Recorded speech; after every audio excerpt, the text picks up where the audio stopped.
Hello and welcome back to a new review for Made in Abyss episode 5.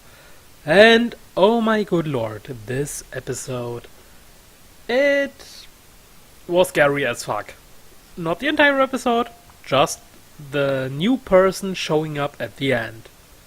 But in this episode we got some really beautiful scenery, the inverted forest, with the trees growing downwards and the waterfalls flowing upwards. It looked so good, and seriously, one of the strongest points of this show are the backgrounds, the background art. It looks just so beautiful, and yeah, but this alone wouldn't make a good show, right? So obviously the story in itself is top notch.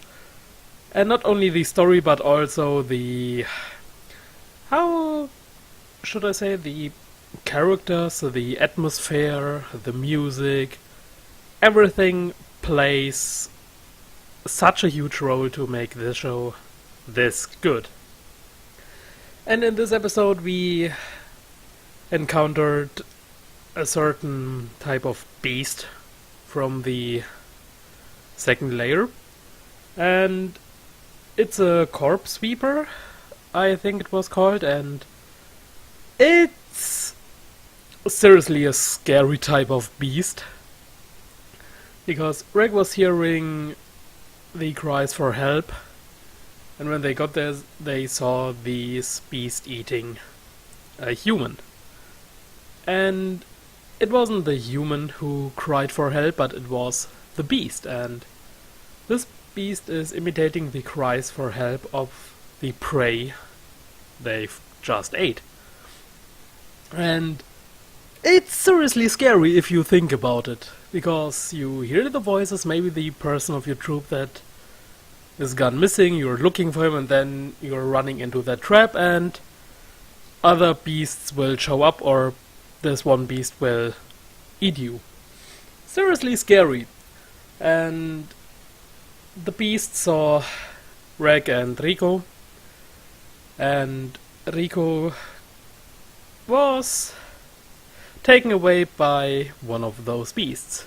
It came from behind, and she was brought to the little ones of the beasts to basically be their breakfast, dinner, lunch, whatever.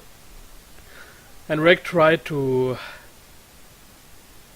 save her. He shot his arms or his hands out, but well, other beasts intervened, and then they attacked him. The thing is, Reg then remembered that he has something he can do, and it's his particle cannon. And let me just say this, the special effect and the sound of that beam, it looked so fucking good. And it made me think, man, the special effects for this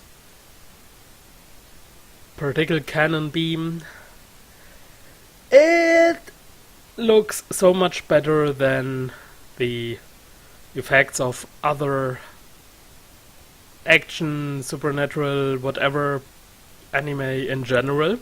And yeah, if you think about it, it's crazy.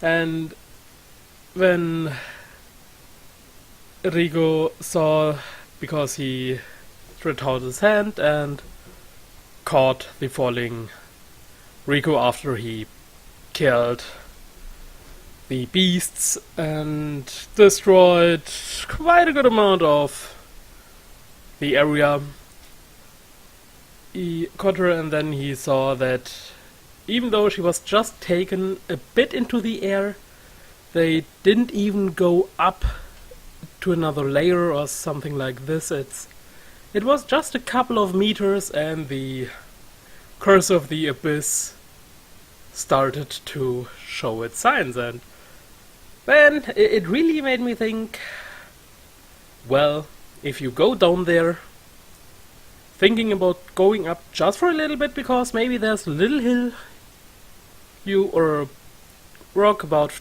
10, 15, 20 meters and you have to get over there.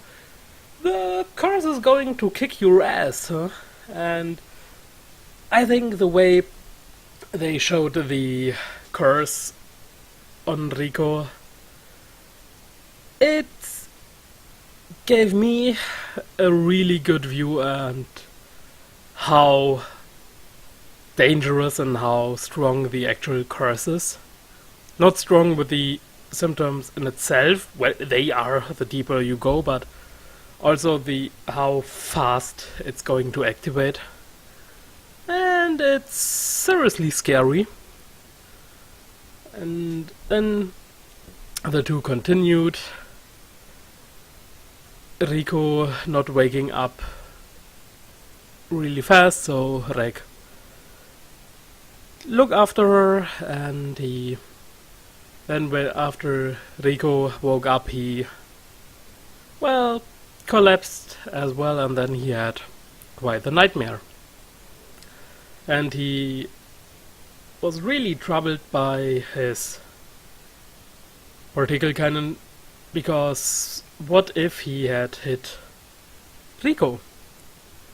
She would be done for, and he's seriously scared by it. It shows so hard on him how he simply was shivering and he had really trouble with it. And then Riko, she talked to him and also said that he used it once and it was really a rather precision shot, and she was just like, well, just train to be better. It's something you can get used to.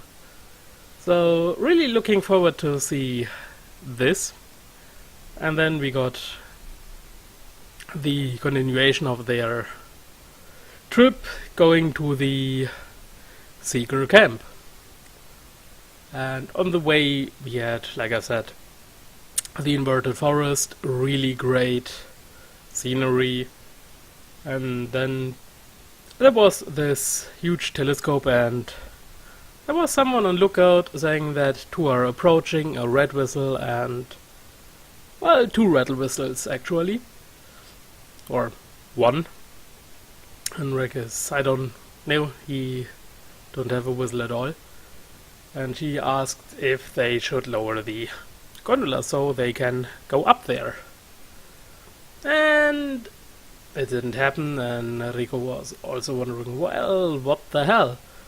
And asked Reg to use his arms. He did it, and then his reaction changed to something, what the fuck? Because someone grabbed his hands. And then we saw that person, the white whistle Ozen. Oh my fucking lord, she's scary as hell. I wouldn't want to meet her in the middle of the night, because seriously, she's scary.